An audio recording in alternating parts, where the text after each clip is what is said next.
Hello everyone and welcome to my YouTube channel.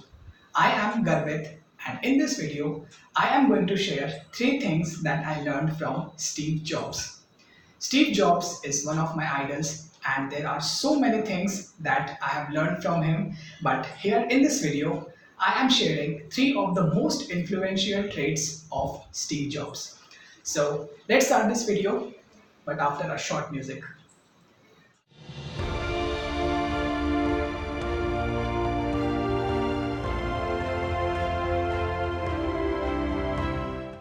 The first thing that I learned from Steve Jobs is his ability to focus. Steve Jobs had laser like focus, and he believed in order to focus, you must do less things at a time. If you don't know, I want to tell you that Steve Jobs was fired from his own company in 1983, but he returned back in 1997 to save it from going complete bankrupt. When he returned to Apple, he found that it was making dozens of versions of one machine itself.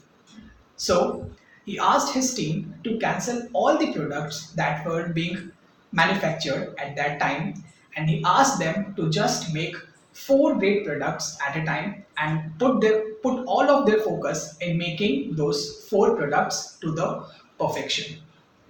His team and all the members were not able to understand what he was saying, and more importantly, why he was asking them to just make four products at a time.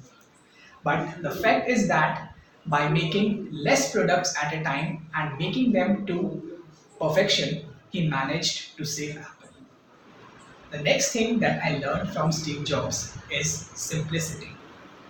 Steve Jobs was a man who would never ignore complexity, and he would go down into the depths to make things simple and more user friendly.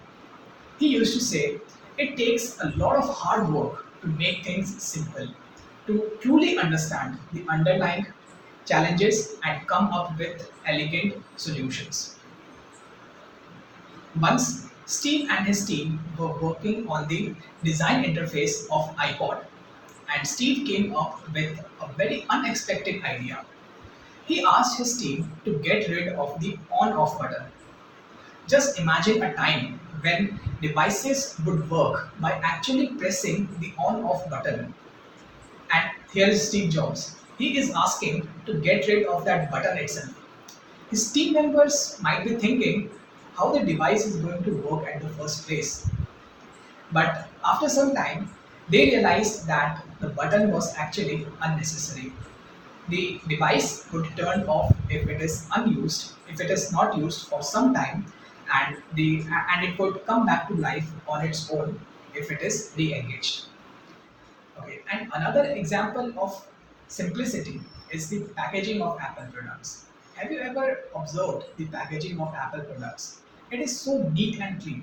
It just involves some picture of the product, logo of the Apple, and the name of the model itself.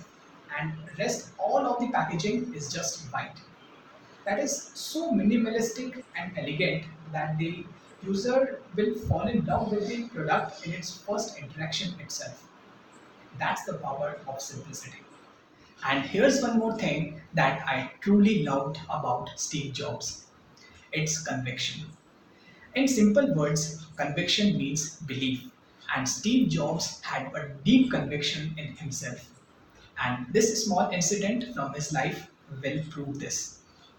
Steve Jobs was good at making great computers, but he was not good at marketing them. So he needed some marketing expert who could market his newly created tech products. That's why he approached John Scully.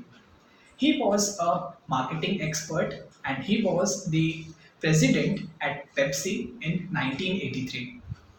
When Steve Jobs met John Scully, he said no. Then Steve Jobs looked deep into the eyes of John Scully and said, do you want to sell sugar water for the rest of your life? Or do you want to come with me and change the world? A few weeks later, John Scully joined Apple as CEO. So, Why do you think a person like John Scully, who could have easily earned more by joining some other big company, decided to join a newly created Apple company? He knew that businesses often fail.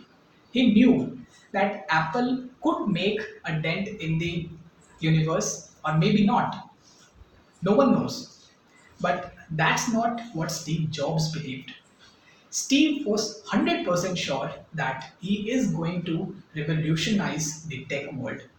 And probably it is this conviction which convinced John Scully to join Apple.